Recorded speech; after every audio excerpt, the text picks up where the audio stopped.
ಗೆಳೆಯರೆ, ನಮ್ಮ ಒಂದು ಆಂಡ್ರಾಯ್ಡ್ ಕೀಬೋರ್ಡ್ನಲ್ಲಿ ಆಟೋ ಕರೆಕ್ಷನ್ ಆಪ್ಷನನ್ನು ಯಾವ ರೀತಿ ಆನ್ ಮಾಡೋದು ಅಂತ ಚರ್ಚೆ ಮಾಡೋಣ.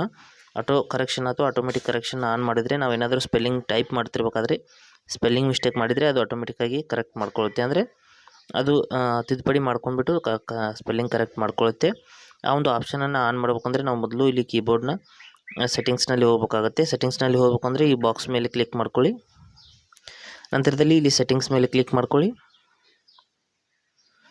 ಸೆಟ್ಟಿಂಗ್ಸ್ ಮೇಲೆ ಕ್ಲಿಕ್ ಮಾಡಿದ ನಂತರದಲ್ಲಿ ಇಲ್ಲಿ ನೋಡ್ತಾ ಇರ್ಬೋದು ಕರೆಕ್ಷನ್ಸ್ ಆ್ಯಂಡ್ ಸಜೆಷನ್ಸ್ ಅಂತ ಒಂದು ಆಪ್ಷನ್ ಇರುತ್ತೆ. ಅದರ ಮೇಲೆ ಕ್ಲಿಕ್ ಮಾಡಿ ಓಪನ್ ಮಾಡ್ಕೊಳ್ಳಿ.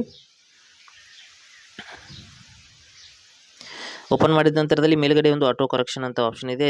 ಇದು ಆಫ್ ಆಗಿದೆ ಸ್ನೇಹಿತರೆ. ಆಫ್ ಆಗಿದ್ದರೆ ಅದು ಆಟೋ ಕರೆಕ್ಷನ್ ಅನ್ನೋದು ವರ್ಕ್ ಆಗೋದಿಲ್ಲ. ಅದನ್ನು ಆನ್ ಮಾಡ್ಕೋಬೇಕಾಗುತ್ತೆ. ಈ ಬಟನ್ನ ಆನ್ ಮಾಡ್ಕೋಬೇಕು. ಆಟೋ ಕರೆಕ್ಷನ್ ಅಂತ ಏನಿದೆ ಈ ಒಂದು ಬಟನ್ ಈ ರೀತಿ ಆನ್ ಮಾಡಿದರೆ ನಮ್ಮ ಆಟೋ ಕರೆಕ್ಷನ್ ಅನ್ನೋದು ಆನ್ ಆಗುತ್ತೆ. ಆನ್ ಆದ ನಂತರದಲ್ಲಿ ನೀವು ಏನೇ ಟೈಪ್ ಮಾಡ್ತಿರ್ಬೇಕಾದ್ರೆ ನಿಮ್ಮ ಸ್ಪೆಲ್ಲಿಂಗ್ ಏನಾದರೂ ಮಿಸ್ಟೇಕ್ ಆದರೆ ಅದು ಆಟೋಮೆಟಿಕ್ಕಾಗಿ ಕರೆಕ್ಟ್ ಮಾಡ್ಕೊಳ್ಳುತ್ತೆ. ಈ ರೀತಿ ನಾವು ನಮ್ಮ ಒಂದು ಆಟೋ ಕರೆಕ್ಷನ್ನ ಆನ್ ಮಾಡ್ಕೋಬೋದು.